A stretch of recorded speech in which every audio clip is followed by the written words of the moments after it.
Kita hidup di dunia ini mengemban amanat yang diberikan Allah Subhanahu wa taala. Yang tentunya apabila kita bisa melaksanakan ataupun bisa menjalankan daripada amanat daripada yang diperintahkan Allah Subhanahu wa taala, yang tentunya rahmat Allah Subhanahu wa taala akan dekat dengan kita. Namun apabila kita katakanlah acuh tak acuh, tidak peduli daripada amanat yang diberikan Allah Subhanahu wa taala kepada kita, tentunya murka Allah Subhanahu wa taala pun akan dekat dengan kita. Apa amanat yang diberikan Allah Subhanahu wa taala kepada kita? Yang pertama yaitu Allah Subhanahu wa taala memerintahkan kita untuk beribadah atau bertakwa kepada Allah Subhanahu wa taala. Kita tahu daripada definisi takwa, intisaru awamirillah wa ijtinabu nawahi, menjalankan segala perintah Allah dan menjauhi segala larangan-larangan Allah Subhanahu wa taala. Takwa ini bukan sembarang ibadah, akan tetapi sesuatu yang kita lakukan dengan penuh ketaatan, dengan penuh tentunya ketawaduan kepada Allah Subhanahu wa taala. Apakah kita bisa beribadah kepada Allah ataupun bertakwa kepada Allah Subhanahu wa taala tanpa kita mengenal Allah, tanpa kita mengenal Rahman Rahimannya Allah Subhanahu wa taala, dan tanpa kita mengenal sifat-sifat Allah Subhanahu wa taala.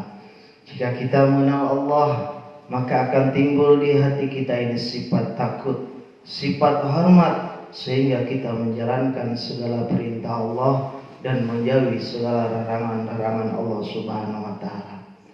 Hadirin jamaah yang berbahagia, Baginda Rasulullah sallallahu alaihi wasallam pun bersabda dalam surah hadisnya di dalam kitab Arba'in Nawawiyah, ittaqullaha haitsuma kunta wa atbi sayyata hasanatan tanhuha wa khaliqin nasi bi khuluqin hasanin.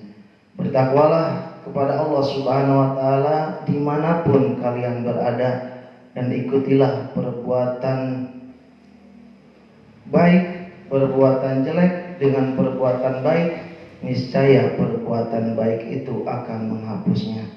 Dan ketika tentunya di masjid, pasti kita ingat kepada Allah Subhanahu wa taala, ataupun di dalam aktivitas ketika kita bekerja ataupun ketika kita di pasar, kita ingat kepada Allah Subhanahu wa taala. Hadirin jamaah yang berbahagia, yang kita zaman sekarang ini dihebohkan dengan suatu wabah penyakit virus yang disebut dengan virus corona. Yang ini orang yang memberitahukan berita takut, orang yang membaca berita itu pun lebih takut. Tetapi kita sebagai umat muslim, kita sandarkan semuanya kepada Allah Subhanahu wa taala, karena Allah Subhanahu wa taala tentunya yang memberikan kita kehidupan. Allah Subhanahu wa taala pun tentunya akan mematikan daripada kita. Allah Subhanahu wa taala yang telah memberikan kepada kita kesedihan, Allah Subhanahu wa taala pun akan yang memberikan tentunya kepada kita kesenangan. Hari jamaah yang berbahagia, kita tancapkan di dalam hati kita ini rasa takut kita kepada Allah Subhanahu wa taala.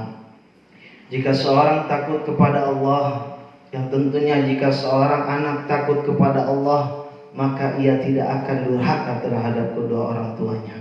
Dan jika seorang orang tua takut kepada Allah, ataupun seorang ibu takut kepada Allah, maka ia tidak akan tentunya membuang anaknya ataupun mentelantarkan anaknya.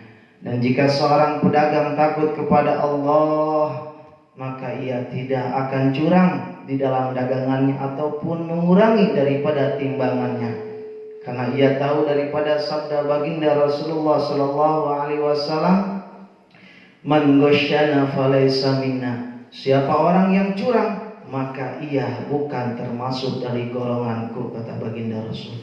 Boleh kita katakan sholat tahajudnya rajin, boleh kita katakan ibadah 5 waktunya tidak pernah tertinggal, umroh hajinya berulang-ulang kali, hatam Qur'annya berulang-ulang kali, tetapi kalau misalkan ia curang, man ghasyana falaysa minna. Dan jika seorang pun pemimpin takut kepada Allah, maka ia tidak akan mentelantarkan apa yang ia pimpin. Dan jika seorang alim ulama pun takut kepada Allah, maka ia tidak akan curang di dalam fatwanya. Dan jika seorang pemuda takut kepada Allah, maka ia tidak akan memegang perempuan yang bukan mahramnya. Dan jika tentunya kita seorang ayah takut kepada Allah, maka kita tidak akan rela melihat ataupun ketika istri kita ataupun anak kita yang mereka keluar rumah tanpa memakai hijab, tanpa apa yang disyariatkan oleh agama kita. Tentunya kita tahu semua, ketika kita di akhirat kelak nanti, kita akan dimintakan pertanggungjawaban oleh Allah Subhanahu wa taala. Apakah ketika kita di dunia mendidik anak kita untuk mengenalkannya kepada Allah Subhanahu wa taala dan Rasulnya, ataupun sebaliknya. Rasa takut ini pun sampai diabadikan di dalam ayat suci Al-Quran, lain masyatta yadaka ilayya litaktulani. Ketika tentunya Kabil datang untuk menghampiri Kabil datang untuk menghampiri Habil untuk membunuh daripada Habil, padahal Habil adalah orang yang sehat, Habil orang yang kuat. Bisa saja ia membalas daripada pukulan Kabil, tetapi ia diam saja. Apa yang dikatakan Habil, inni akhafullah, sungguh aku sangatlah takut kepada Allah Subhanahu wa taala. Hari ini jamaah yang berbahagia, yang kedua yaitu singkat saja, Allah Subhanahu wa taala tentunya memberikan amanat kepada kita, yaitu keluarga dan anak-anak kita. Anak merupakan suatu titipan daripada Allah Subhanahu wa taala yang harus kita penuhi, katakanlah semua kebutuhannya.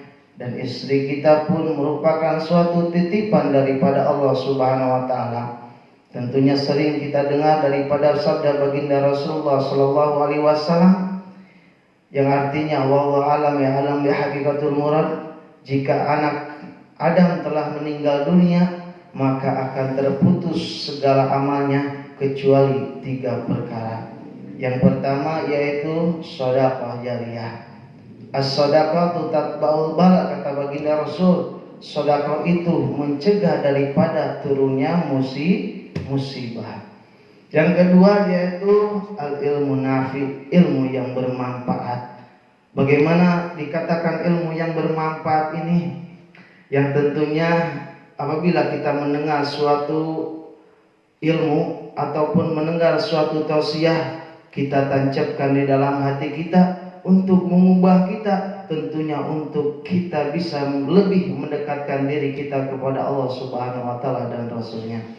Dan yang ketiga yaitu waladun shalihun yad'ulah, yaitu anak yang soleh dan soleha yang selalu mendoakan kita. Tentunya kita ingin mempunyai anak yang soleh dan soleha, anak yang taat kepada Allah Subhanahu wa taala dan Rasulnya, anak yang berbakti kepada kita. Tentunya kita ingin semua mempunyai anak yang seperti itu. Kita tahu semua ketika kita di dunia, ketika kita mendidik daripada anak kita, tentunya ini menjadikan suatu tanggung jawaban kita ketika kita di akhirat kelak nanti ditanya oleh Allah Subhanahu wa taala, apakah kita mendidik anak kita untuk mengenal Allah Subhanahu wa taala dan Rasulnya, ataupun sebaliknya. Hari ini jamaah yang berbahagia, dan yang ketiga yaitu yang terakhir, amanat yang diberikan Allah Subhanahu wa taala, yaitu kita sebagai pemimpin yang tentunya akan ditanya apa yang kita pimpin. Yang seorang ayah ataupun seorang di dalam suatu lingkup keluarga, seorang bapak itu pemimpin di dalam keluarganya. Seorang tentunya pemerintah ataupun presiden itu pemimpin seluruh di dalam seluruh negerinya. Hadirin jamaah yang berbahagia, demikian yang saya dapat sampaikan. Mudah-mudahan bermanfaat. Apabila ada salahnya itu kebodohan kami. Sebelum saya tutup, tentunya berterima kasih kepada Irama Raja